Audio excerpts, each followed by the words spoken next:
epic Libertarian crossover podcast talking about the debate that America just lived through. Thank you for joining us. And we have an all-star panel of Libertarian podcasters and myself. We'll start with Marc Clair, who is the host, one of the hosts of Lions of Liberty. Marc, how are you? No, I'm the host. I am the host, and there are some alternate hosts that we have, including Brian McWilliams and the other gentleman here, the only non-bearded gentleman here with us, Mr. John Odermatt. Honestly, we're questioning your tea, John Odermatt. Questioning my tea? Your testosterone seems a little low, not growing a beard. Maybe you can't. I don't think I've ever seen you with any facial hair at all, Beards are for the weak, to cover up, if you got a little bit of not a strong jawline, you grow the beard to cover that up. But it's not it's to cover up my double chin. That's the Spangle looks like he really crafts his beard. Like he really takes time to shape it. Is that true? I do. I go to a barber shop and I have him. If you see, he trims off the neck beard. I haven't been in a couple weeks. So wow. In Pennsylvania, beard trims are illegal. So you're living the high life. I'm not kidding you at all. Right. Yeah, same in Virginia. My wife's been doing it. So that's Howie Snowden, by the way. Wait a minute. The man himself who sent me down the path of liberty. Oh, yeah. We should finish introductions. Howie, how are you? I'm good. I could use a beard trim, but besides that, pretty good. And then Rhinehold down there. Rhinehold, how are you? I'm doing all right. I could use color in my beard other than gray. Yeah. But are beard colorings legal? All right. So I'm always surprised when I talk to the Lions crew or like Brian Nichols, who's from Philadelphia area, because here in Indiana, it's still the Wild West. We still act like it's 1865. There's laws, but we don't follow them. But why I got a place actually? Should I be looking at Indiana?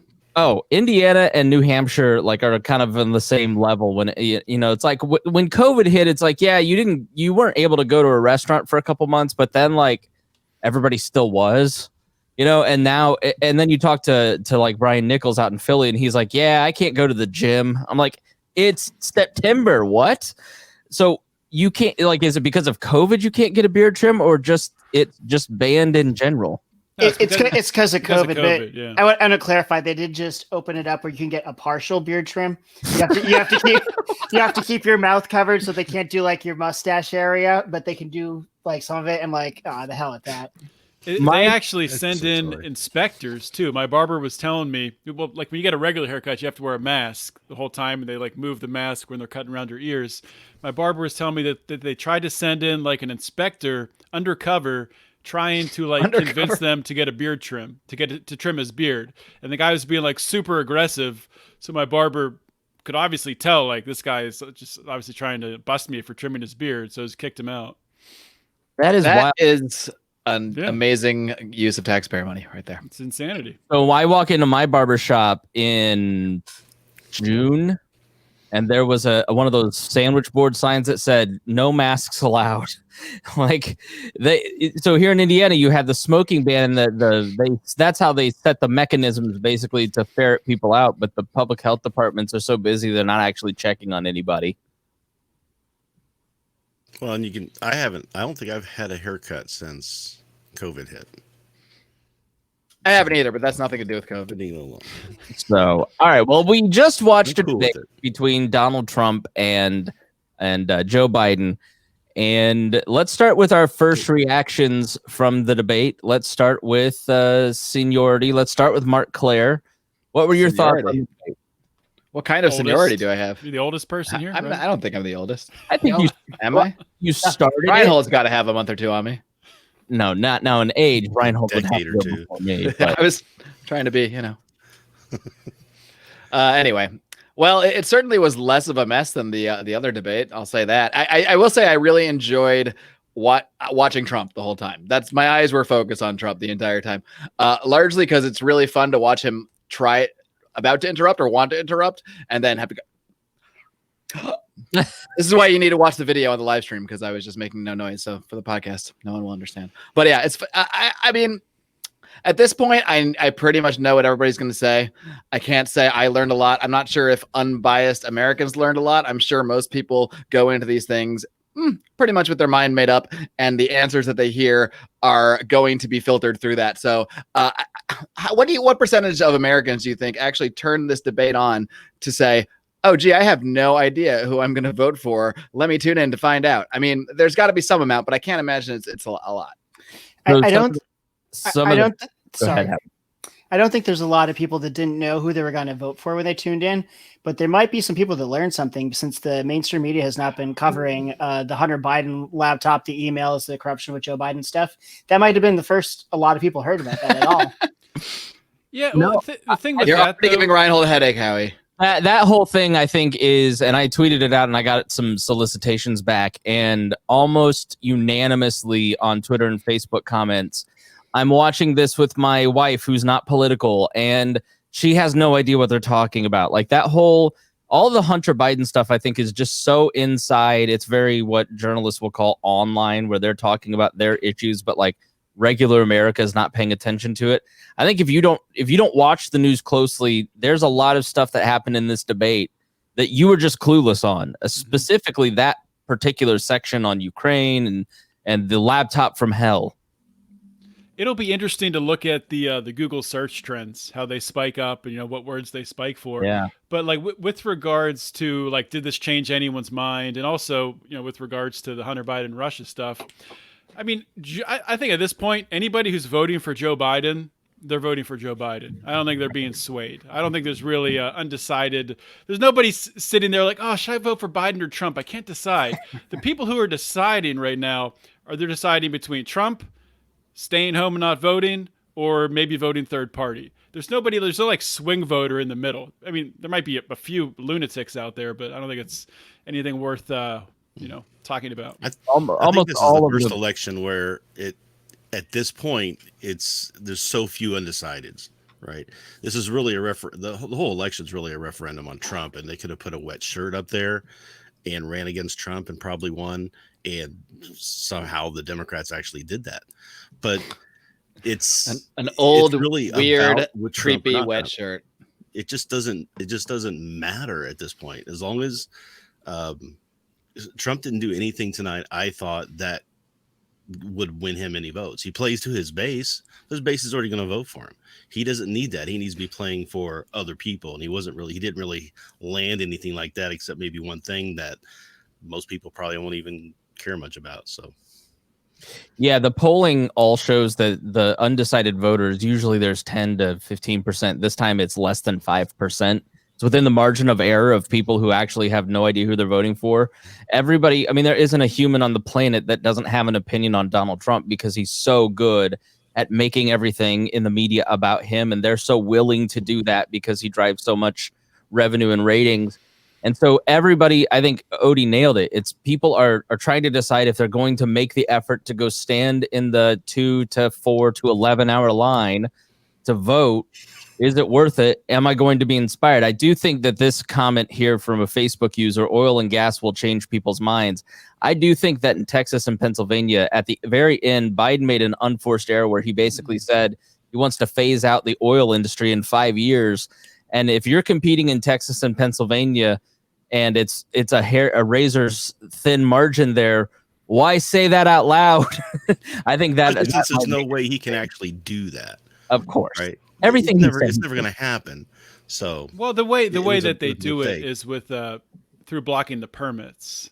That's the way they do it. They're not going to officially put like a referendum on it, but they can easily do it by blocking the permits by putting. Yeah, but how much does the federal have power over that as opposed to the state? And can he really do it as it's the interstate? president?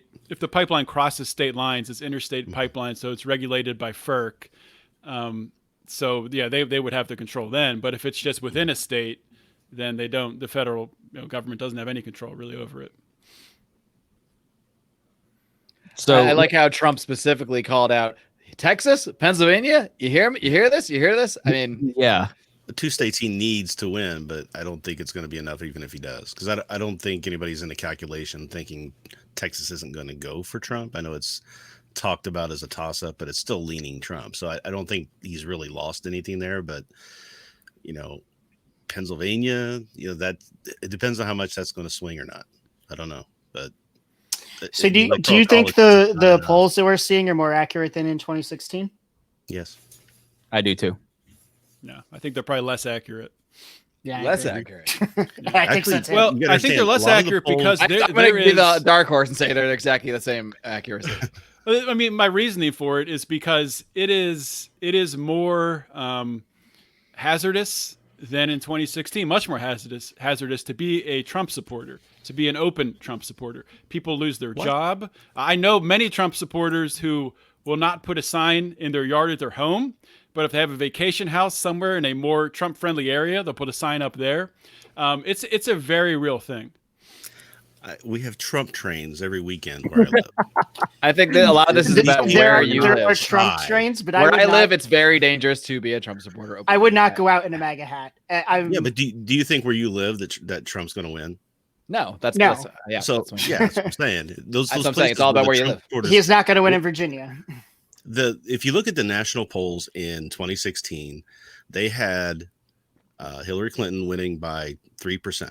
She won by 2-point-something%. It wasn't that far off. At Trump the won by election, 77,000 votes. at the end, they had that. Well, because leading up to it, it was things much changed when Comey wider. came out. Yeah. Right. When Comey came out, it changed the race because there were a lot more undecideds. There were people who hated Hillary just as much as they hated Trump, and they were bouncing back and forth on which one they were going to have to plunk down their vote for. Right. In And- 2016, go ahead, Rhinehold. Sorry. He won by like 77,000 votes in a few key states where a couple of the state pollings were way off. So those weren't called right. But I don't think for the most part that's going to be, and people learn from that these pollsters aren't going to just go, well, I don't know, and then not change anything that they're doing. They're still trying to fine tune and get these better. I think, Why do you assume they can change what they're doing? I know to actually the capture media it? and the politicians and everybody else haven't learned a goddamn thing. So I don't know why the pollsters would be any different. I think people assume there's like something you tweak or something you poll a little differently. I don't think you can just somehow uncover the correct amount of support of Trump supporters. I don't think it's possible. They dive down into looking at the demographics and how the demographics are changing, how different polling is happening in state races that match up to the federal race. I mean, there's a lot of different things they can do, a lot of statistical things that they do to evaluate that stuff. And they change the weighting of a lot of the polling to match and to compensate for those things. That's why they have a 2 or 3% failure rate, a 2 or 3% variance. And by that regards, they were well within what happened in 2016, right? And at this point in 2016, they weren't 10 points apart from each other. In 2016, if you looked in the congressional races, this is where some people started to see the trend. It just didn't make it into the national polls. So the national polls were wildly wrong. But if you were watching congressional races, you started to see this massive shift in white, no college educated, without a college education, start to shift towards Trump in a pretty significant, almost a 10-point swing in the last couple weeks of the race, which is why so many people are on the left are freaking out about these registrations. Republicans are having really solid registration numbers recently. But what you see in the congressional races now is that's not happening. So like if you take District 28 New York, Trump won that by 16 points. He's now losing that by 1 in all the polling. So you saw, if you were paying attention to the right stuff in 2016, you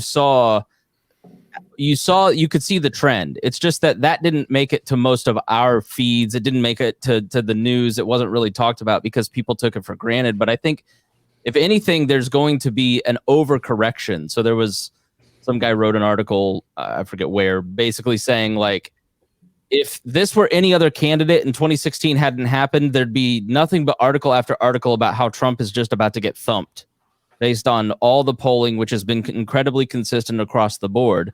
But people are so gun shy. Pollsters are so gun shy. Journalists, all of us are like, I'm not making a prediction. I don't know who's going to win. It can be 15 points. I know you will, but like most people will go, I'll select Trump because if he's not favored to win, and then if he does win, then I look like a genius. Like it's somewhat of a safer pick if you go a little contrarian there. But by and large, most people don't want to make a pick because they're gun shy, so they're overcorrecting. So I think you're right, Odie, that nobody really knows because it is really the only third presidential election with social media in the social media environment. And it's still really nascent and really hard to understand where the populace is, because you can spend all day on Twitter, but your Twitter is totally different than my Twitter versus Howie's. And you're assuming people are being honest in their poll responses. Well, yeah, but we're not talking one poll. This is like over the course of a year. It hasn't changed. Yeah. I don't think you're going to see some hidden people changing their votes in a poll or hiding in a poll over that many polls over so long of a period of time. Rhinehold, you're right in that the polls haven't changed, but you can see the hidden Trump voter in the favorable, unfavorable versus will you vote for him. So his unfavorable is a little higher than will you vote for him, because for whatever reason people seem to be willing to say they like him, but they're not gonna vote. So Chris, this makes me think of 3 different polls that I've seen recently. One was there was like 56% of people were saying that they're better off now than they were 4 years ago. There's also one that was like 60 some aren't comfortable expressing their political views. And today, Trump's favorability just went over 50%. Those things tend to make me think that in a Rasmussen poll. Where did it go over 50%? I'm sorry. Rasmussen. Nowhere near. Well, okay. Yeah. They were the closest in the last election. In all of this, in average, had him down. But you have to look at a bunch of different data points. Like if you just follow Rasmussen, then of course you're going to think that Trump is doing better than he might do in other polls, because but even Rasmussen is saying like this is not going well for the president, and they're historically very favorable to him.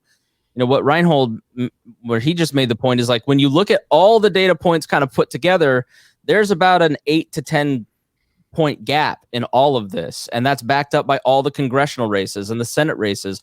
The Republicans should be walking into they should have picked up a couple seats. The map was that favorable. They have 22 seats in play, and they're not going to win that. They're probably going to lose the Senate. Like that's a very bad sign for the president. And then you have Jared Kushner shopping around a new TV network to fellow Republicans. Like that doesn't instill confidence that they think that they're going to win. And Trump said in the twice in the debate tonight that he thinks that the Republicans are going to win the House. I mean, does anybody think that's a possibility? I definitely think it is. I mean, if Trump wins re-election, they're going to win the House probably. Okay. I'm wondering what planet I'm living on right now. This is the problem with Trump and the Trump phenomenon. We're all going to know what planet it is in a couple weeks. This is or maybe not. Or months. Or maybe we won't. Or maybe we won't. We all talk into microphones in front of audiences, very, very large audiences. The largest, most beautiful audiences. That actually reminds me, before you go any farther, I just wanted to say, everyone on this call, I am the least racist person here. Just want to get that out. I laughed so hard at that. All right, Abraham Lincoln. I do, someone. And Abraham Lincoln's Abraham racist. Lincoln. That's what he was getting at, right? I agree. But you can understand, we were. Well, there's a bunch of people in that room. Lincoln is very racist. Right? Lincoln, I can definitely say Donald Trump is less racist than Abraham Lincoln. Everyone alive today is probably less racist than Abraham Lincoln.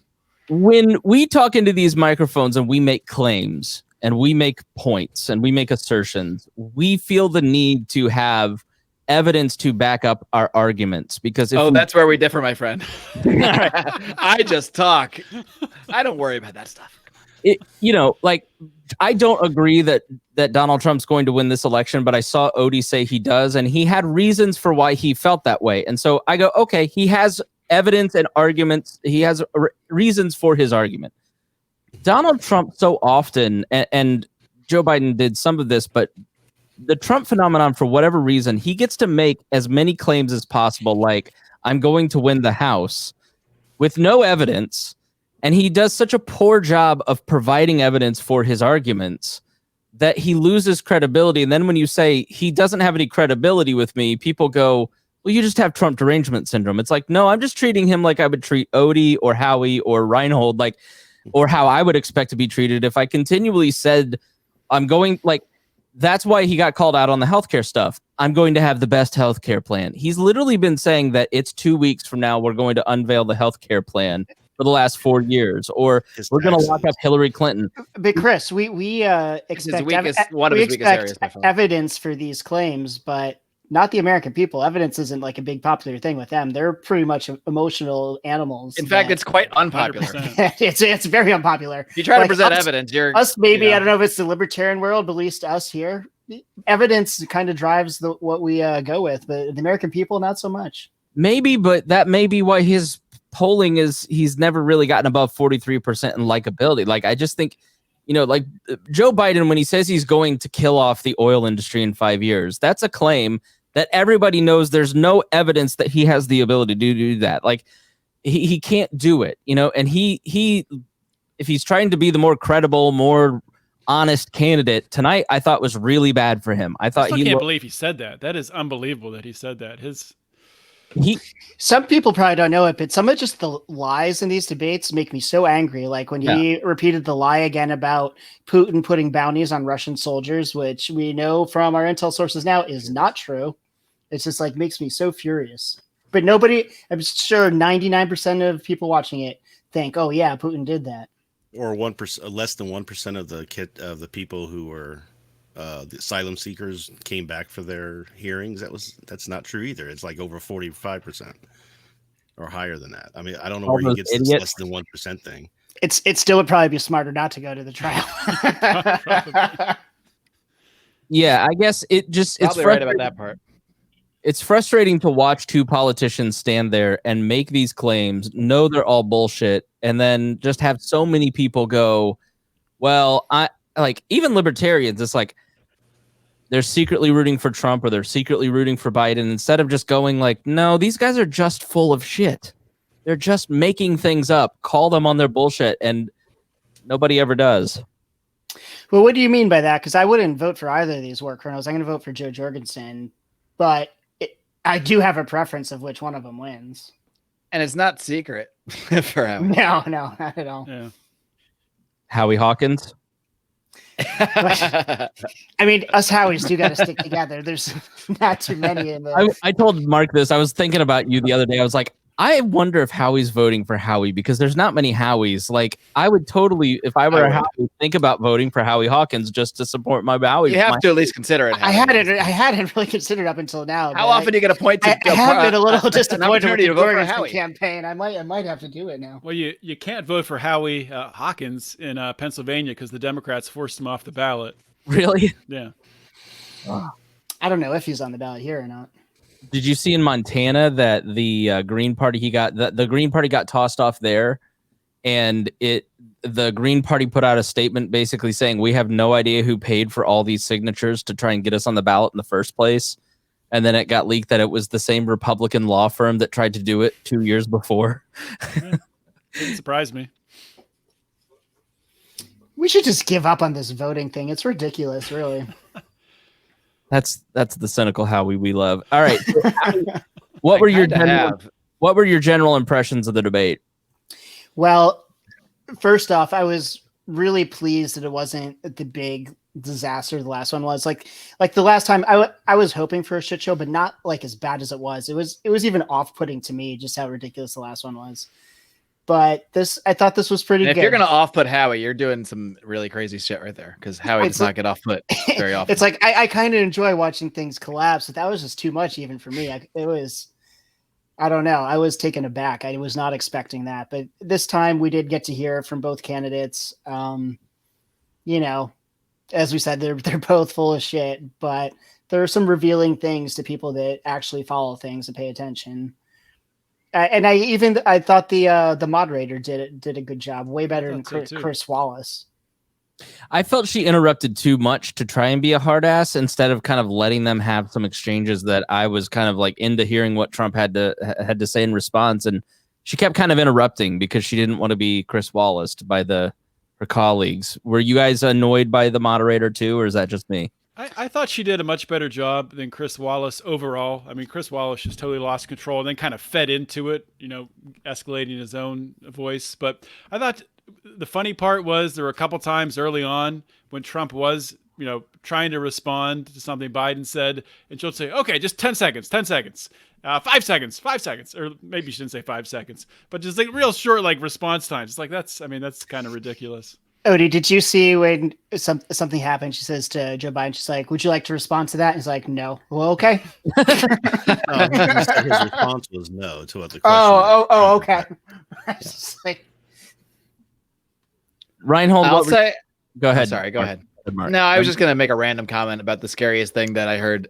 Honestly, either candidate say to me was Trump coming out with this, what did he call it? Operation Fast Track or Operation Warp Speed? Operation Warp Speed, I think it was, having the military. I've heard him mention it before, but it's the first time I don't know, I guess that it really was like, what the fuck are you talking about, man? That the military is going to rapidly distribute the vaccine. What does that mean, distribute the vaccine? Does it mean they're there offering to hand it out if you want it? Or does it mean they're going around knocking on doors, distributing the vaccine? That's what I want. I don't like it either way. Since the first time I heard this, it's fueled my fears of a mandatory vaccine. So this has been discussed a little bit because part of the challenge is that there is no national infrastructure, which is why this is all not a great idea. Because like we were talking about with the smoking bans 10 years ago here in Indianapolis, that system that was built is now being used for COVID to implement that and is being ramped up and empowered, and they will be used again for something else. Wait, what was the system for smoking bans? And so they basically hired a bunch of public health employees to go around to local bars and restaurants and make sure that people weren't smoking in offices when they outlawed smoking.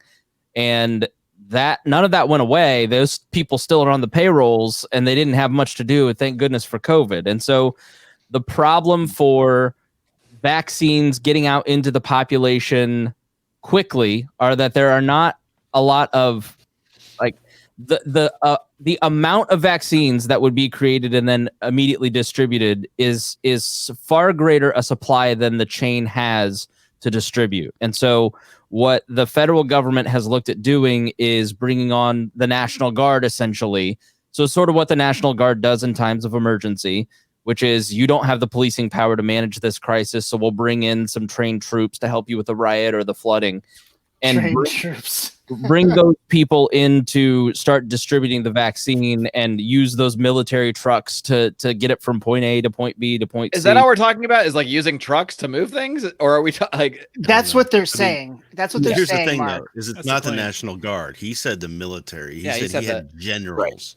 Right. He doesn't control. He's got like, I got this general guy who's ready to go. I'm like, what are you talking about? He's also saying he's going to have 100 million vials ready to just go in 2 weeks. Well, that's obviously a made up number. How many people think that Donald Trump knows how government works and thinks that he is being honest and is telling us the truth? Like, I don't. Donald Trump, not. But that's that's kind of the emotional like response. It doesn't the point he's trying to convey. He's not trying to tell you the inner logistics of how it's going to happen. He's saying, I got this general guy who's raring and ready to go. We got 100 million vaccines, and we're gonna get it out to you. And he says the word military. Most Americans have a lot of respect for the military. Libertarian circles, a little bit different. But that's the path he's going down. It's the emotional response. You could trust the military. You can trust this infrastructure. So that's the only thing he's going for, in my opinion. Yeah, I think it's exactly right. He's using language that he thinks he can sell. Never forget, as Odie and I talk about occasionally, he's a salesman. He takes it to the extreme to draw you back, to negotiate his point back. Like he is a bullshitter. It's why I just don't like him as a president, is because he's constantly bullshitting like he would as if it's a sales job. He's a lot of dog whistles. Yeah. I do think with the vaccine, though, that us white men should put our privilege aside and allow others to get the vaccine first. I loved the question to Kamala. Would you get the vaccine first? And she went, I don't trust Donald Trump's vaccine. It was like, okay, I want to see Pelosi. I want to see Trump. I want to see Fauci. I want to see all those people lined up there taking the vaccine first because it's the right thing to do, to model. It's good leadership. And then we'll give it 3 weeks and the rest of us will. Now they'll just go do a photo shoot and have some guy sticking a fake needle in him and be like, and give it the thumbs up. Look, I'm taking my COVID vaccine. They did that in another country recently. I wish I remembered the specifics, but it was like the president of somewhere, and they were giving him like it was the flu vaccine, but they still had the plastic cap on the needle, and like you could see in the picture. My favorite part of the debate was when Biden was going on some emotional appeal, saying how much he loved America and how much he's working for Americans. And my brain went, "You, sir, are full of shit, and I don't believe this. This is an over-rehearsed line that your people told you had to do." And Donald Trump goes, "You're full of shit. No, you're a politician. Nobody believes you." And that was probably my favorite moment of the debate. What was your favorite moments? Well, the biggest mystery is who built the cages. I don't know, but I just appeared. All I know is we need a "Who Built the Cages" T-shirt in the Lions Liberty store soon. And with lions in the cage. We know who built them, we know who filled them. So who has been in charge of the cages for 5 years? Like, if you both find it egregious, well, Donald, you can end it right now. Like, just because they built it suddenly, well, they built it. They built nuclear weapons. I had to deploy them. The real takeaway should be that started the genocide of Yemen. I had to continue it. Right. This entire system, Republican and Democrat alike, agree with our shitty immigration laws overall. They might have slight tweaks here and there, but they both basically execute what I feel is horrific enforcement of border laws, which I don't even think the border should exist. So that's my thing. But the point, real takeaway. It's horrific, but you got to understand what was going on. So there were cages there that they would put them people in for a temporary thing, and then they would do the catch release thing that Trump yells about. Trump came in and did zero tolerance policy, right? He said nobody gets released. So they had to house those people. So not only did they use the existing couple of detention centers that they might have had, they started building large detention centers. Those large detention centers were built by a guy a company that a guy runs that was in the first year of Donald's administration, to Trump's administration, and then left. So he wrote the policy on where they were going to send the zero tolerance policy, leaves the administration, goes to work for this company, and goes and builds all of those detention centers. It's not surprising. Right. That's the same thing that happened with the TSA. The Rapiscan. The guy who with the Rapiscan, my favorite company name. I forget what his role was. He was involved somewhere in the previous administration. And then he leaves, and that's his product. I can't remember his name. The TSA was Rapiscan? Yeah, that's the name of the one of the scanner companies that for the I don't know if it's the current ones, but the original scanners. Yeah. I remember the first time I went through an airport, like shortly after those came in, I just started laughing so hard when I saw it because the name's right on there. It says Rapiscan. I was just like, really, guys? Really? That's what's happening just here? Telling you what it is. But the then you hear Trump talking about corruption, and it's just like, really? I mean, that was always surprised. I think that's why Biden won the nomination, and a lot of people don't understand maybe why Biden won out of all the other people, but Biden and his pick Kamala blunts a lot of Trump's attacks. Because how can they go after Biden for not being as much of a law and order guy? He can't say that, so he's got to try something else. He can't go after him on a lot of issues. That's why he keeps trying to throw AOC +3. He has all this stuff is AOC +3. He's going to have to do everything that the left liberals have him to do. That's his only attack. He can't attack Joe because all of the attacks that he would normally use are blunted.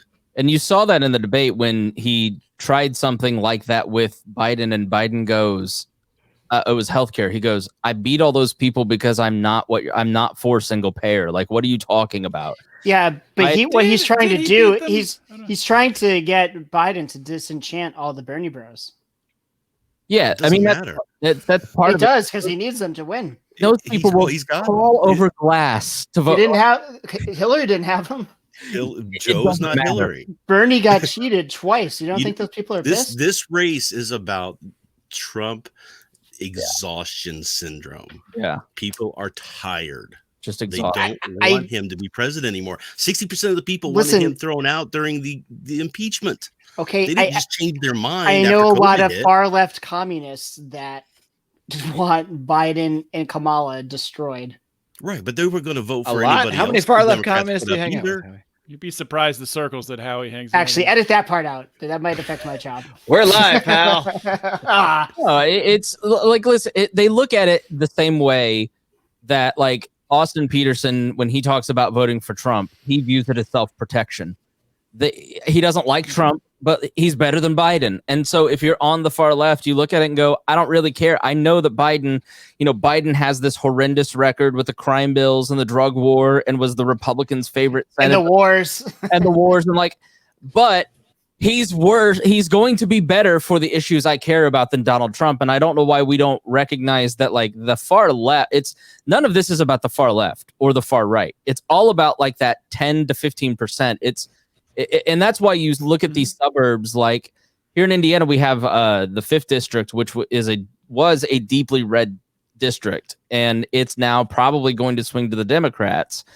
And it's just and largely because of women, and it's not because women are by and large super ideological. I think they're a lot more practical about politics than men are a lot of times, and they go, nah, this is just all ludicrous. This is foolish. I can't take this. That 10%, that 20% in the middle who really don't have a ton of allegiance that fall into all this are going for Biden. That's like the registrations. The Republicans are all in on these registrations, but there's a lot of independent registration, and like 60% of those independent registrations are all going to Biden. The Gary Johnson vote, half of it's going to Biden. And it's just, we talk a lot. Bill Weld, you got Bill Weld. He got Bill Weld. I see a lot of it going, well, it's just Trump's words. What a surprise. If people look at Trump's policies, then it's not as Bill Weld, this is a tangent, but do you think Bill Weld even voted for Gary Johnson? No. I doubt it. I honestly don't think he did. Yes, because he was on the ballot and he wanted to make sure he got the vote. No, but You really think so? Yeah. How much Bill Weld hates Trump. That's what I'm saying. I think he hates Trump enough to vote against himself. He might have voted for Hillary. I wouldn't be surprised. Bill Weld loves Bill Weld more than he hates Donald Trump. Whenever he finally responds to my interview request, I'll be sure to ask him. Well, we I have think if he loved himself more than hated Trump, then he would have said some of the things he said. Bill Weld doesn't love himself. That's why he drinks so much. Come on. Yeah, there's some bar. There's some bar in Massachusetts. He was very offended by that. The Bill Weld regulars, and one of our Pride I'm members, Josh Anderson, ran into him there. And we just got to, hilarious story. Once the COVID stuff is over, we just got to, position ourselves and get in that bar, and then buy him a couple drinks. We have to go to this specific bar. Bill, in Boston. did you vote for yourself in 2016? Come on. It's a little more whiskey. Come on, tell me the truth. Yeah, I won't share his private story that he shared with us on a private Zoom call, but let's just say it didn't show Bill Weld as being the best character in the world. I'll leave it at that. Yeah, we'll leave that part out. No shit. Edit that part out. Oh wait, no. I mean, as Howie would say, there's 5 years of bad character. When he was here in Indiana, he gave this speech, and he kind of he gave a defense and for some of the things, and he took the tough questions that the delegates threw at him. He answered it all. He didn't shy away from any of it. His answers were reasonable, and then he just was aloof and arrogant and a jerk afterwards, and I don't think he stuck around very long. Rhinehold. He didn't, and he refused to interview. And he refused. A well-known podcaster. He gave a question and answer, or not. I don't think it was even question and answer. I think he just gave a talk at Porkfest. We slept through it, but I was like, oh, maybe I'll try to grab him afterwards. His talk was at 8:00, not this Porkfest, but the year before prior. His talk was at 8 a.m. and he was gone at 8:42. He was out of there. He did a Q&A at the end of the Indiana one, and I remember Karen Ann Harlow had a bunch of questions for him on that. I'm sure. Yeah, he was fine when everybody's watching, but if you're in Indiana, a heavily Prague state, and We Are Libertarians wants to talk to you, which arguably has the largest Prague population in the delegates, right? Why would you treat those people poorly? The guy didn't want to be in the Libertarian Party. It was always evident. He just wanted a path to get power. It was very clear. Become relevant again, yeah. If he wanted a path to power, why the hell was he in the Libertarian Party? And why the hell did he run in the GOP primary? That makes even less sense. Guys, I just found out the Eagles lost. Are you serious? Oh, man. Wow. Son of a bitch. Breaking news. Ryan is breaking something right now. I guarantee it. So, no matter which one of these two wins, governing wise, to me, I don't think it's really much different. But the thing that I'm concerned about is whoever wins, regardless, I think there's going to be a lot of rioting and chaos. Half the country's not going to think the election was legitimate. And I just think things are going to get really crazy and really bad pretty soon. And it's a bit concerning to me. Does anybody else share these concerns? Yeah, I live in Los Angeles. I think the city's going to be on fire in 2 weeks. Yeah, I'm concerned. Are you going to stay in the city like for the election? Yeah. Where am I going to go? Do you think that I got to go to work that day? I mean, what am I supposed to do? Do you think there's riots regardless of who wins? Regardless. I'm not. Well, in my case, here or no, I think what the riots are if Trump wins here. Okay. But so you think in other Trump places? I don't know. I think there might be riots if Biden wins, but I just don't think the right. There might be celebrations if Biden wins that turn into. You don't think the poor boys? I don't think the right really riots too much. Do you hear when Biden called the Proud Boys the poor boys? That was actually. Was that on purpose, or does he just not know what they are? Purpose, but. No, that they this group recently did they're kind of wargaming out the election, and it was with Jeffrey Toobin. Was it John Podesta? No, not that. That was so funny. By the way, we're on break right now, guys. Just a second. I'll be right back. Video's off, right? John Podesta was playing Bobby's question of who's the most likely to masturbate. So. Well, what timing, Bobby? I think we know the answer. John Podesta was playing Biden in it, but the outcome and all their different scenarios was like violence in the streets and political turmoil. I mean, the thing is, I do think we won't know who won, and they're not going to declare a winner probably until at least Thanksgiving or later. Which that might tamp down some of weird. the unrest, actually. I don't know. I don't think it's going to be quite that, but it's just my opinion. I thought I'd love to be wrong. I thought it was trending towards a landslide, but this oil thing.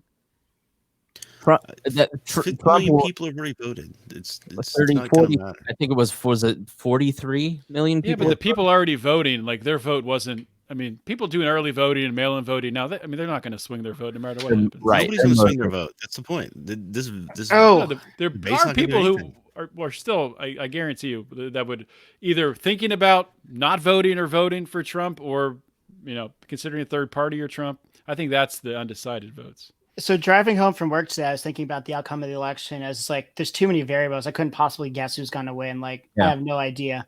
But tonight, after I got home and I watched the press conference of Hunter Biden's associate, I was like, yeah, I think it's going to be Trump because this is going to be made a big deal out of pretty soon.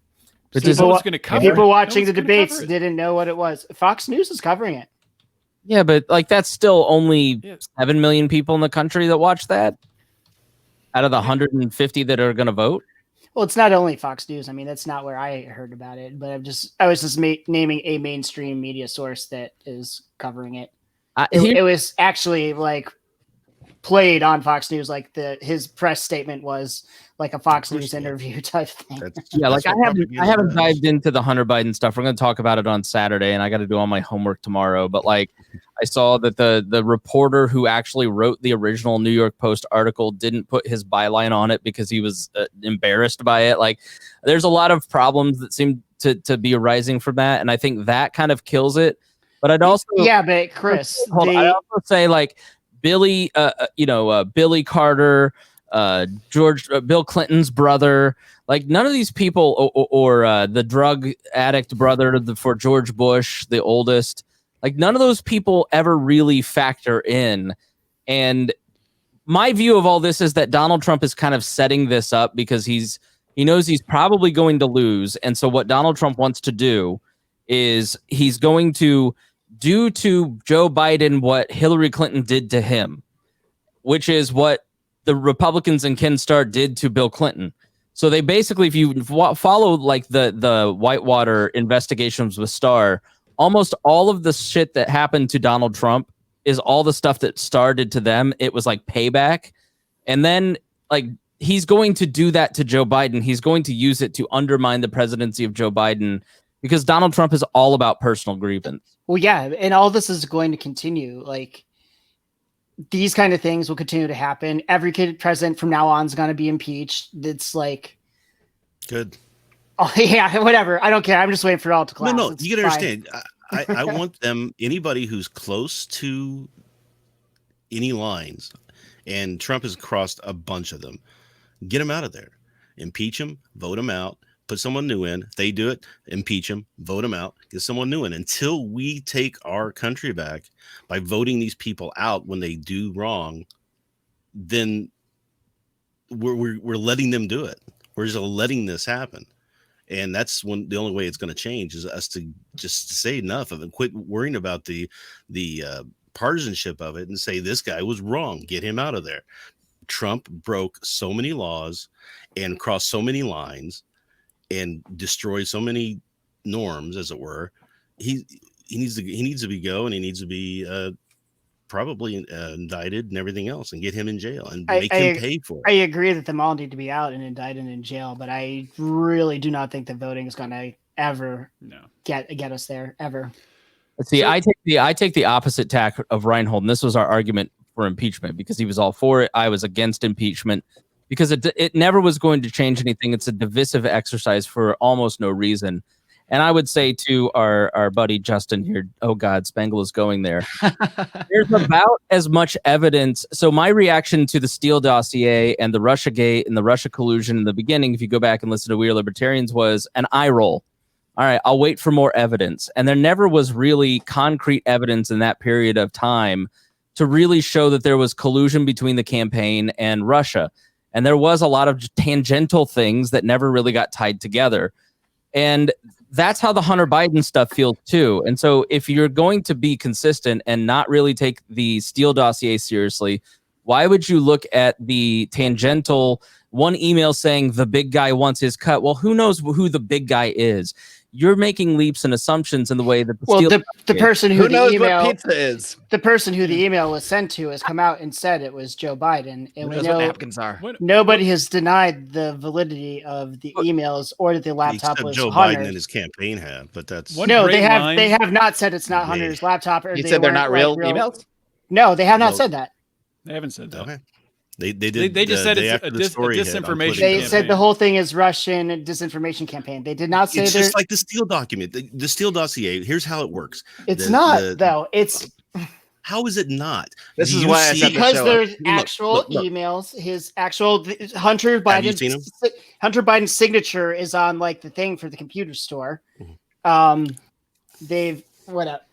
We'll all find out soon enough. So will we? I don't think we will find out. One thing you have somebody making the attack that says something. No, we're never going to find out shit. We're never going to find out.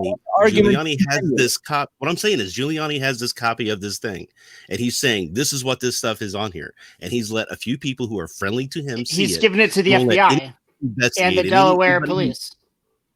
It's to the police. The police aren't doing anything. You know why? Because well, they gave it. They gave it to the FBI. Investigation of this. Yeah. So first of all, Giuliani's got a hold of supposedly child porn, and he's had for a year, kind of big boy jail stuff. Then he's also got the fact that he's now accusing Hunter of sexually being sexually inappropriate with Biden's grandson, a granddaughter, a 14-year-old girl. When he was dating his brother's widow. But she sent text message to him saying that she didn't appreciate him being naked and smoking crack around the kids. It was and in that text message also all says these that when it didn't happen. Wow, so strict. You don't think that happened? She says it didn't happen in the text. If you read the whole thing. Hold on. Let me ask you guys. Why do I give a fuck? I don't care.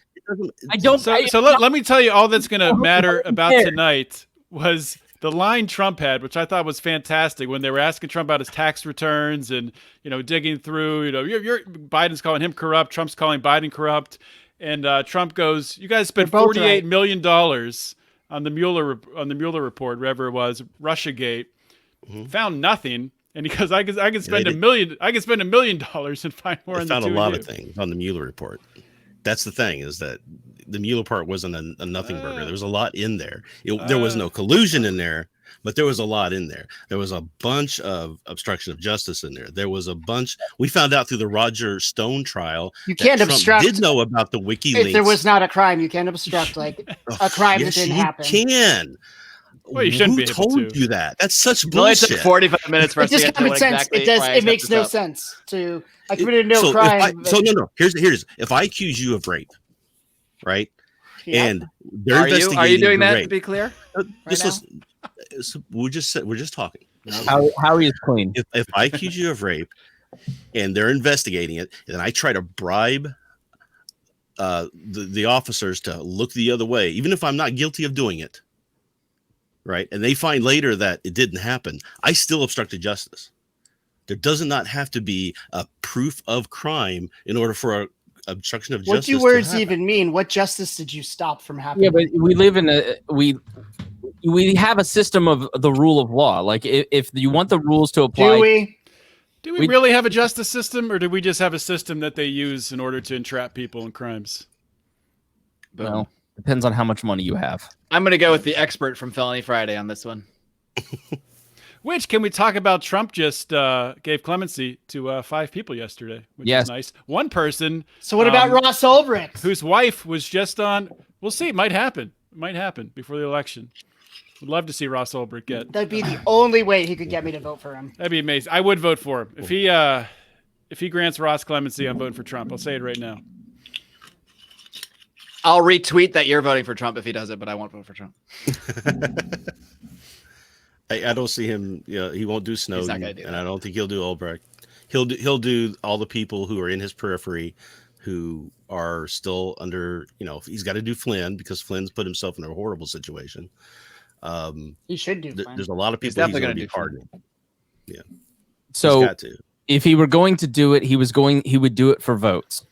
And he'd do it now. He'd do it in the next week and a half. If he doesn't do it before Election Day, I don't think he will do it at all. Unless So I was wondering though, what if he loses? What's he gonna do during that month? What will happen Oh, then? we talked about that. There That's might be gonna some an ugly wild month. stuff. That's going to So be it's a, Gonna be So an here's- interesting one. here are the reports that have been talked about. So Everyone pardoned. Just Oh, everyone. that'd be awesome. not far off. So Empty the jails. the Libertarians nips may get hard and might vote for Joe Biden just for this outcome, because if Trump loses, what they're preparing is a whole list of bureaucrats and government positions that they're just going to completely eliminate. You'll see people like Fauci and Ray and all these lifelong people that are in the news that he doesn't like get fired. And That is the most compelling case for Biden I've heard. Yeah. And so one of the problems for Donald, so if you read The Fifth Risk by Michael Lewis, which was a really good book, he kind of talks about how Trump never really filled out these bureaucratic positions with his people because he didn't have people. And so like 25% of the government just never went staffed. And the problem is, as these positions never got filled and you've got 20 to 40% of the government and these administrative state positions unfilled, and then Joe Biden gets into office, what happens? He fills all those people with even worse people than if let's say, typically what happens is a president comes in like Trump and he's on the right and he'll bring in AEI and Heritage and Cato and fill out all these administrative state positions. And then the Democrats come in and they fill it in with the Center for American Progress. But Trump never did any of that. And so as a defensive maneuver, he's just going to eliminate all of those positions and a ton of regulations. And he is going to so I liken it to when I played fantasy football and I kind of gave up and I stopped playing. And in like week 10, I just release all of my You son of a bitch! You're the I would worst. release- kind of you're fantasy that guy? football person. I would release That guy's the all of my worst. players just to for Joker like chaos. Never and play that's with Chris Spangle do. ever. So we should vote for Joe Biden, is what you're saying. I think Chris just sold me, to be honest. I've never. The problem's going to happen I is that think I could be convinced, but he just might have done. But then the it won't problem's Biden gonna just be- recreate those positions, or what's that really the going problem is Biden's going to come in. He's going to have the House. He's probably going to have the Senate. Yeah. He can fill all that stuff in, get everybody confirmed, and have basically what he wants across the board without the political fallout that a president usually comes in with, where they don't replace a lot of those people. Well, he's going to have a harder time than you think because he's going to have absolutely like when Bush transitioned to Obama, they were like binders for every single job, like binders full of women. They gave so many, and then Obama left like all these people, and they talk about in that Fifth Risk book, like they had like meeting rooms set up and like at the chamber at the Commerce Department, and they expected like teams of people to come in to prepare, and like Wilbur Ross just shows up one day and he's like, "Yeah, I'm the new Commerce Secretary. Show me where my office is at." And like there was zero transition whatsoever, and so Biden's preparing for like. Like Clinton, the worst thing Clinton did, that was like the worst transition in modern history, and like it's because he stole all the K's off of keyboards in the White House, and it was a big Didn't he fire like the whole Justice Department? So yeah, anybody who was working a case against him was gone. Right. But you got to remember, Biden's going to go and say, okay, I need to fill all these positions. I don't know what to do. I've got a lot of people that were in those positions back when Obama was in president. So I'll call them up. Hold on. Let me explain to Kenneth why he's retarded. Am I the only one not surprised that Chris is trying to find out outlandish reasons to vote for Biden? I was asked a question and I explained. I love that we can have comments on this, by the way. These were reasonable reasons. This is you're convinced that's the only good reason I've heard ever. This is literally leaks out of the White House as to what Trump is planning to do after he leaves, and I made a sarcastic joke. I'm sorry that you're not intelligent enough to see that. Ooh, right. I think he just called Kenneth low IQ. Very Trumpian. There's a difference between so a lot of times we talk about things that are opinions that we have views on and things like that. But we'd also comment on things that are how we see the reality of what's going on. Like I don't want Biden or Trump to win, but I can look at what's going on in polling and I can make an assumption of what I think is going to happen. So I think a lot of people get confused on when we do all this commenting on things is that where's the line between what's our opinion and what we're just reporting on. Basically. You have to actually explain what's going on, or else you can't effectively give an opinion because people don't know people don't have context to the news anymore. They're retarded. Well, Howie, you've been canceled. A lot of bombs dropped tonight because of Chris's comment. Oh well, I was trolling Kenneth. Hey, I forgot my funniest moment in the debate. That was something we were talking about. I don't know if it's funny to anybody else. It was just funny to me. Well, there was a couple actually. Both of them might have been jokes that I'm making up in my head that weren't supposed to be jokes. I'm pretty sure that's actually true. One was when. We already talked about when Trump said I'm the least racist person in the room, but then right after that, he's like, I can't even see the audience. It's so dark in here. I was like, God, whoa. Yeah, I thought, oh my God, he's going to go there. I was like, bad. I don't think he actually meant that at all, but I think he was just trying to say I can't see. But it came across that way. He doesn't have that in his mind to understand that may not be the best way to phrase that. No, exactly. That's my point. This justifies that he's the least racist person in the room. He didn't even think about that. He's still not racist. He doesn't even think about that as racist. He was sued twice for not renting to black people, and I'm trying to figure out how that makes him not the racist person in the room. Am I the only one that was really annoyed that Biden had a mask on just so he could have in front for 1 second? That was my first. That was my first note. That was very done for a reason. Obvious. Yes. Yeah. I even wrote that down. That was my first note. I was like, Biden is really making sure to be seen removing his mask. So we all know he had the mask on, whereas Trump gives no fucks. Well, he's immune. I said that to my mom today. She's like, we don't know that. I like how he's like, they tell me I'm immune. Who knows for how long? Maybe 2 months, maybe forever. I don't know, but I'm immune. And then also Biden said something that also was not meant to be a joke and probably wasn't to most people. But he said, I've been looking to, take back all the stuff we did with the 94, let people out of jail. Nobody should be in jail for having personal amounts of drugs, especially cocaine. And I just thought it was hilarious. I missed that. Wow. I was going to be like, well, what about crack though? He literally said, especially cocaine. That's a quote. Wow. That's amazing. And I laughed very hard at that as well. But unintentional. I got angry every time you mentioned Scranton. I did like when I like how Trump was like, "You're not really from Scranton." Oh, and us people from Scranton, we can't afford to own stocks like you rich folk. The Scranton thing really bugs him because I've seen him say that about Biden a couple times. He's like, he's not even from Scranton. It's like I don't consider him from Scranton. He moved when he was like 3 from Scranton. I never saw him there. for some reason, that's like some sort of really weird trigger for Trump, and it just pushes his button. Isn't there a statue of Joe Biden in Scranton or no? There's No. not? Oh, okay. I must have. So there was one thing he said too that really got me was that he's from like, Delaware. I'm the reason you're the reason I ran. You and Obama are the reason I ran for president. And I'm trying to figure it out. Can you remember, was Obama president in 2000 when he ran for president? Well, no. This He didn't really run. He just kinda last time when he ran, it was because He Obama made fun Did of he? him Obama made fun of him at that dinner, and that's like what did it. You know, Yes, I don't think he really expected what's to that win. I like think he press just dinner? wanted It's to usually like a big jokey thing, trash but him. Trump won't have it. Yeah. Or won't go to it. Like Obama like was busting The correspondence dinner. Yeah, Yeah. Obama was busting Trump's balls, and I think that's when he decided to run. You're talking about Rhinehold in 2000. What was that? The Reform Party that he ran on? He tried to run on the Reform Party. He was saying that we need to third parties should be on the debate stage. This is horrible that this is happening, and he got so bad numbers that he dropped out like a month and a half later. Yeah, he was like After trying to spending run a in their bunch of money. primary, but he didn't actually go through with it ultimately. Or I don't know if they have a primary, but however the Reform Party chose it. Chose it. Not primary. Yeah, he was trying to run and get a name for himself, and he was going to run, and he did what he does now. He was trying to do that back then, and it just nobody cared because it wasn't one of the two parties. Do you think that he initially ran for president to, whatever reason, I don't even know why, publicity or what have you, to start a TV network, and then this just happened to him like many people believe? Or do you think that he really is 7D chess or whatever have you? Like, this is I don't necessarily believe that to the fullest extent, but I also don't think he's an idiot. But do you actually think that he didn't intend to win the presidency when he first ran? I don't think he expected. I was asking Rhinehold, Howie. I think he was more. Oh, sorry.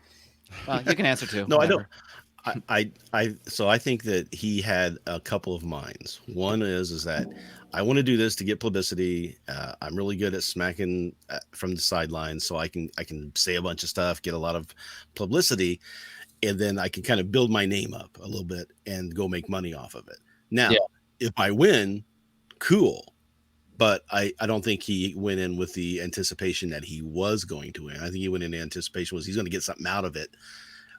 And then if he does win, then gravy for him. So the tax return showed that he made like $600 million off of The Apprentice from NBC, and that was winding down and about to get canceled.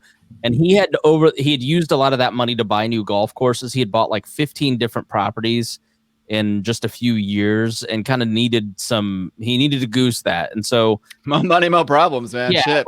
I hate when that happens, when I make $600 million and I buy too many golf courses and I gotta figure out, what do I do now? no, it's drunk night on eBay. So he $6 million done, $10 million done. Negotiating I'm for just Trump's getting drunk power about in like. Russia. So he basically tried to he ran for the primary because he did this in 88 and 2000, like we said, to goose up some attention for himself. And he was like, there's no way I'll ever make it through the primary and win. And then he started doing well. And I forget what one of these tell-all doing well, he started just cleaning up. I mean, yeah.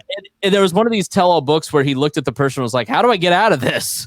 Then this is a well-known rumor here in Indiana, like on election night when he won, Karen Pence looked at Mike Pence and because they only did this because he was going to lose the governor's race and they thought Trump would lose, and then it would set him up for a run this year. Because the second Mike Pence got elected, he started polling in Iowa. Like, it was literally within 2 months. And so when they won and North Carolina was announced, Karen Pence looked at Mike Pence and goes, well, are you happy now? You got what you wanted. And stormed out of the room and left the party and left Mike there alone. Because she was so pissed. Remember, that's hilarious. Pence should get divorced. He can't even eat with a woman alone. He's way too afraid of Karen. Remember, she wouldn't go to the White House for like 2 Perfect months or 3 name, months, Karen. or whatever. She was mad at the whole thing with the win. I don't think she was happy at all. She was incredibly pissed. Karen Pence was my ex-wife's third grade teacher. They were not the only. They were not the only two people. 3 degrees of mad Pence that right night. there. They were two of about like 100 million people. They're incredible. Spangle is what, 4 degrees to Donald Trump? I know. I want to catch his COVID. I want to be immune too. You can be immune too for maybe 3 months, 4 months. I wish forever. I had it. I thought I had it. I got tested and I didn't have it. Is it weird that I'm always disappointed when I get the negative COVID test? I have to get tested at work every 2 weeks, and I think I get a free 2 weeks off if I get positive. So, Ooh. Hey, what's Test your blood? every 2 weeks? Mark, Did what's they your give blood? you an antibody test too? I don't know what kind of test it is. I just spit in a thing and send it in. What's your blood That's all I know. type, by the way? I have no idea. Why would I talk about that publicly? How on do the you not podcast even anyway? know that? God, my wife doesn't know. I don't my know mother that doesn't either. know. I wish I I have no knew. idea. I was in the military. I know. Blood type fraud. If you say it out in public, people. I don't know. Yeah, I have no idea. Is someone You- gonna find out my? I don't know. Hack into my bank account if they know. Y'all my- really don't know your blood types? I have no idea. I have no idea. I think I I'm figure right the now. hospital will figure that out if they need to. I It was think on I'm a O dog tag negative, that I had to which wear. is that's the good one, right? Is that the good Well, one? not for Well, not O for is you, good. not for you. Good for It's everybody universal else. donor. Trust me, I get phone calls all We could the use. time from the We could blood all banks use for your that. blood. You could only use O negative blood. I've got it in my Apple Health Kit thing, but I don't want to put that out there. Someone might steal my identity with it. All right, yeah. All they need is your favorite movie and your blood type, and they can get into everything. Pretty much. Well, how much longer do we want to go? We're in an hour and 5 minutes. I Two just started more getting hours. tipsy. Now we can maybe we can start a final thoughts-esque sort of series of statements of some kind, but but I got time. All right, go ahead, Mark. Final thoughts. Oh, I didn't know that it came to me first. Well, my final thoughts are that I didn't learn anything new, as I never do at any debate in ever, really. Any political debate. I don't think I've learned anything new from any political debate I've ever watched in my life. Ron Even Ron Paul, I didn't really learn anything new. He was just saying things I already believed. So I was like, oh yeah, this guy's saying this thing I know. So no, even then I wouldn't say so. I'm sure for some people, Ron Paul was teaching them things they didn't know about the Federal Reserve and that sort of thing. So definitely can't speak to this debate in any kind of way like that. I will say, after like covering all these Democratic primaries and the last debate, it was the first debate that it actually didn't feel that cringe to me to watch. It actually wasn't hard to watch. It kind of went by fast. I didn't find myself like, oh God, will this just end? So I guess that's something to say about it. But did you guys think it reminded me like the VP debate reminded me of how politics used to be? It was a little bit like just two politicians that don't like each other having a debate. It wasn't any. I mean, Trump made a specific conscious effort to behave himself. I mean, you could tell. It was he didn't even mention Hunter.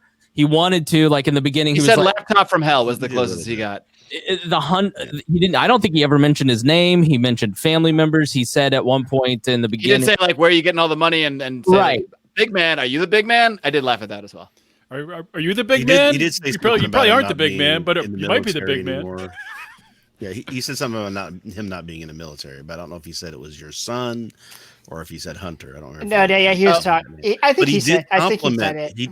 He complimented Biden at one point in the debate, and I just about lost it. I mean, it was like he turned to him under his breath and kind of said, "You're doing really well. You're impressing me," or something like. Yeah, quote. I missed that. Like, oh, wow. Was that on mic or he just like mouthed it? I heard it. I was just I wrote it down, and I'm like, wow. Well, doesn't that just show you behind the scenes even more like how politics is, that everyone's on the same team here ultimately? Mm-hmm. Well, I think he was trying. He also complimented the moderator a couple times, which I thought was kind of how to, normally he was attacking the really media. Trying to be a different face. It did seem like he was trying to he's already done everything to shore up the base and make the most bombastic statements possible and et cetera. So maybe this was the time he's like, all right, I'm going to try to play a little more even keeled here for those people that might be on the fence, that might think I don't mind, Trump's just a little too bombastic for me. So maybe that's part of his strategy there, because he didn't really say anything too outrageous besides the normal, made up numbers and things like that. Gonna change. Yeah, 3.5 years. Right. 4 years. I bet you 10 years after he's out of power that he will be remembered fondly by the press like George W. Bush is now. I don't know how I think he'll be more Nixonian than anything. Yeah, I disagree with you. Far more Nixonian. I do think we should include, since this is the last time we're all going to be in this room together, friends, before the election anyway, maybe a prediction of what's going to happen. And I'm the worst person on this because, interestingly enough, I was actually much more confident about Trump winning 4 years ago when no one expected him to win. I think me and Odie, it was on a podcast in December of 2015 that Odie and I both said we thought Trump was going to win the presidency, and he did. And I wasn't necessarily confident about that. I was still I had agreed as well. Okay, maybe you agreed, but all right, Howie agreed, everybody. But still, when you see all those things coming out ahead of the election, like 99.9% chance Hillary's going to win, I still thought, oh, maybe I'm just wrong in my prediction. But I was right in that prediction. I do feel less confident saying it now. I will say that. Yeah. So any prediction I make will not be made in confidence. But I guess I wouldn't be surprised by any result. There's looking at the polls. I think Rhinehold and Spangle both make pretty reasonable arguments for why we might want to believe the polls more than we did 4 years ago. I think those are points I can't really make an evidence-based disagreement with, but there's something in my gut, and that's what I went with 4 years ago, which made me think he was going to win. There's a gut part of me that does think Trump is going to win, but I'm not going to say that with extreme confidence at all. So I guess that's my take on my prediction, but I do think LA is going to burn. So yeah, I'll be here. I'll be like that dog. And the meme is just like, this is fine. I'll just be like here podcasting. This is fine. All right. I'm armed. We'll go through the boxes. First, I apologize for using the R word. It wasn't very nice. And Kenneth, I apologize. Republican? You ticked me off. I'm sure you were joking and I took it the wrong way. I would say that the debate overall is a draw. I think that Biden looked really bad in the first one. It's just he never got a chance to look bad. Trump looked good in the beginning because he had some facts. I think Donald Trump, this was his best debate performance at all, totally, because he was in command of the facts. The thing of with the two or of his debate performances all time, all his debate performances. But I think the thing with Donald Trump is that Donald Trump is a bullshitter. He's a bullshit artist. He lies. He'll say anything to get elected. But like Donald Trump also, he does kind of like, he's every talk radio caller I ever screened.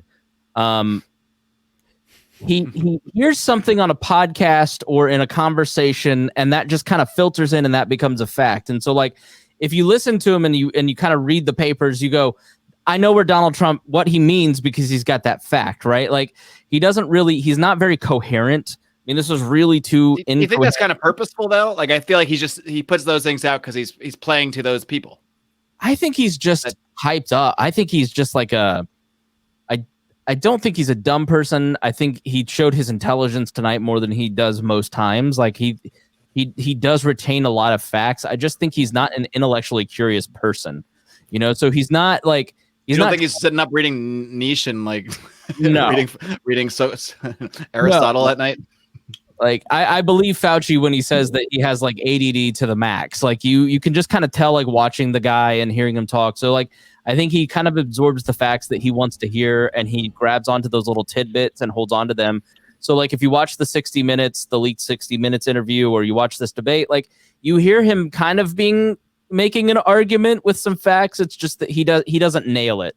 If you watch like Barack Obama or Bill Clinton or even George Bush kind of go through that motion, they can do that. They can put together an argument. He's just, for weirdly the greatest communicator since Reagan, he's not a very good communicator, and I think he's just kind of all over the place. But I think that he was stronger tonight than he has been in any debate with Hillary or Biden or any one of the 2016.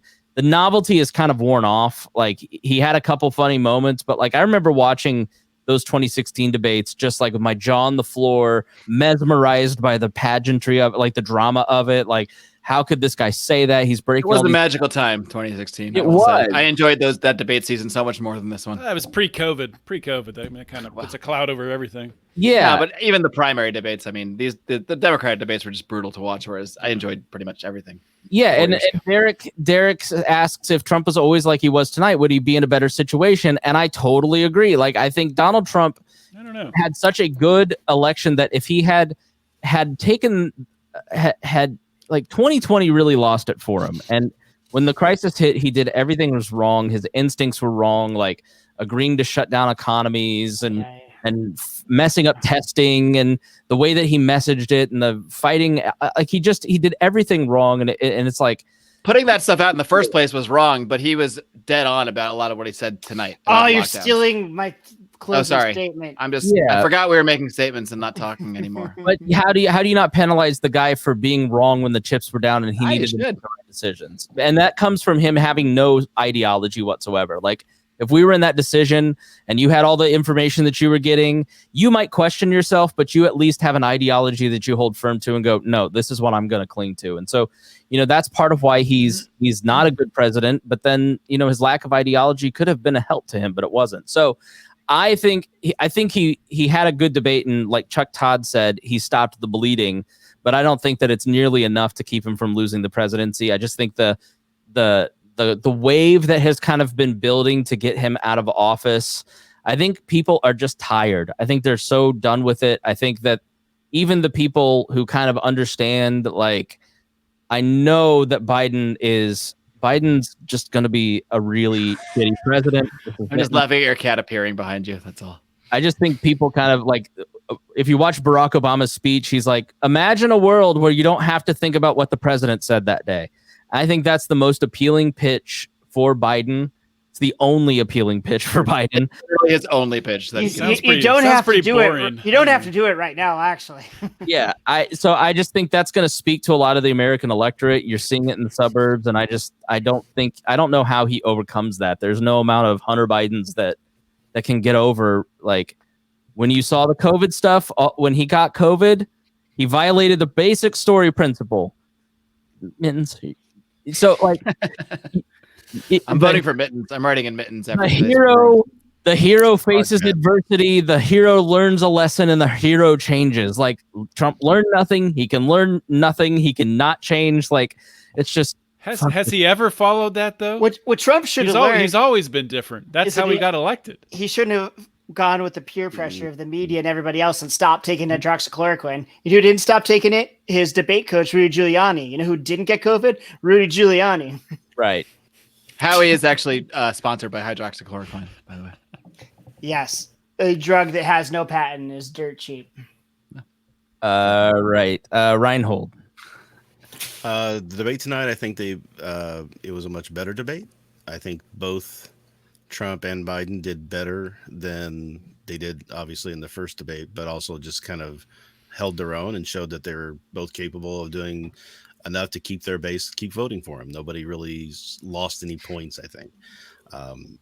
Anybody who, like I said, people are talking about the gas thing. I don't think anybody who's worried about the gas industry was ever going to vote for Biden to begin with, because they know that, it's not like it's changing minds. I don't really see anything there. I think there was probably more mind changing on a Jersey Shore episode. So this is, so I don't think this changes the race in any way. I think we've got a bunch of people who've already voted. We've got people who are standing in line to vote. We got people who have made up their minds. Both camps are trying to get their people out. And I think there's going to be a much bigger turnout for the left this year than 2016, because Biden is not as despised as Hillary was. And everybody talks about how Trump won in 2016 because he was the firebrand that did all this stuff. And no, that's not why he won. He won because he was almost less hated than Hillary was. Hillary was the only person I think he could have beat. So right. That's how so I think the election is going to come down to people are tired. They were doing focus groups a year ago before as they were getting ready to go into the impeachment. And the focus groups were saying the same thing. They were just saying, I'm tired of hearing about every day turning on the news, and I'm just hearing about 5 to 10 different things that have happened. I don't want this anymore. We featured a tweet by Guy Benson who pointed at that Pew thing, where basically people feel they're better off than they were 4 years ago, but the gap of I like Donald Trump and I just can't take it anymore was so big that it erased all of that. And Guy Benson, this conservative commentator, goes, and Ben Shapiro's made the same point, like, he's the one who's lost this. He's responsible, not the media, not Democrats, not any of that. I think so. So I thought that Trump was going to win in 2016. And I thought if he had come in and he had done a good job, and I was defending him for a long time, but he just couldn't let it go. He couldn't let things go. He couldn't just be a president. He had to keep going like he was still running for president. He never stopped running for president. sniping at the incumbent. It's all they did to me. They did to me. These, he never just stood up there and said, "I'm going to be a leader." Right. And that's what people wanted. And that's what people were expecting. And yeah, or Rhinehold, like his closing pitch in 2016 was at least like, we all know the public loves free stuff. He was going to give us a wall and some conservative judges, and he was going to do this. Like this time it's like, I'm mad at Leslie Stahl. Now, then the next day, I'm mad at the moderator. Like, it's just personal grievance after personal grievance. Turning the Justice Department into his own personal lawyers. I mean, it's embarrassing what he's done to the Department of Justice. And to be honest with you, Rudy Giuliani, I think, should be in jail for what he's done. So I think me and Howie probably disagree on that one. But when you bring somebody's granddaughter, 14-year-old granddaughter into it, has no business being involved in the situation at all. Nobody thought that Hunter Biden was a great guy. I don't think you need to go that far to basically throw his granddaughter under the bus. Howie Snowden, did Rudy Giuliani try to have sex with a 15-year-old girl on Borat? No. Well, that thing is ridiculous. He was tucking in his shirt after if you watch it, it's obvious. After a 24-year-old woman untucked it. But anyways, he was pretending to be 15. But. So I thought this debate was better than the last. This was an important debate. I think if Trump performed the way he did at the last one, it would have hurt him a lot. But last impressions are important impressions. And not to be contrarian, but I do think he's going to win. When has Howie not wanted to be contrarian? I do think he's going to win, not just because of the Hunter Biden stuff I mentioned earlier, but because I think the big thing in people's mind and what came across is that Biden is a lockdown president and Trump wants to open things up and get life back to normal. And I think we all know that this isn't that dangerous to 99% of us. And this can't go on or it's going to destroy the country. I think that's going to help Trump a lot.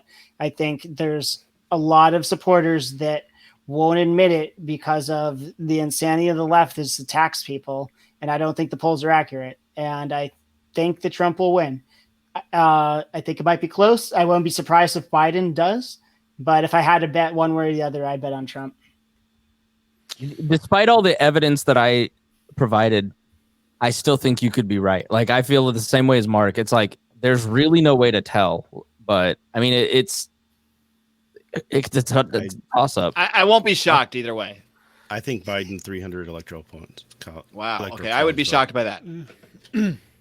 I don't think either side is going to blow it out. But with regards to the debate tonight, I think I agree with the consensus. I guess I can call it a consensus that this was Trump's best debate of any debate that he's had. Well, we'll say at least in the general election. I don't really remember the primaries. Of course, they were super entertaining in 2016 with Trump making fun of Rand Paul and stuff like that. I was going to say my favorite Trump moment was actually him going after Rand Paul, because Rand Paul made the dumbest argument that anybody that's supposed to be principled could make when he's like, see, he said he wouldn't support whatever Republican wins. I'm like, why are you the one making that argument, Rand Paul? I know this is a 5-year-old point I'm making, but yeah.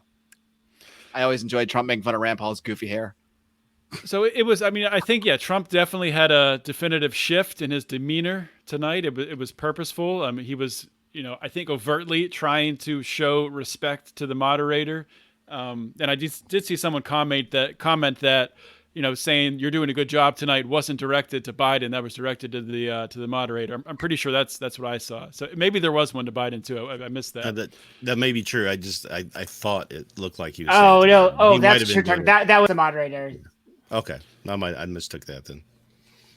With regards to who do I think is going to win? I still think that Trump is going to win. I do think that Joe Biden will win the popular vote. I do think in blue states it's going to be a much bigger blowout than with Hillary Clinton.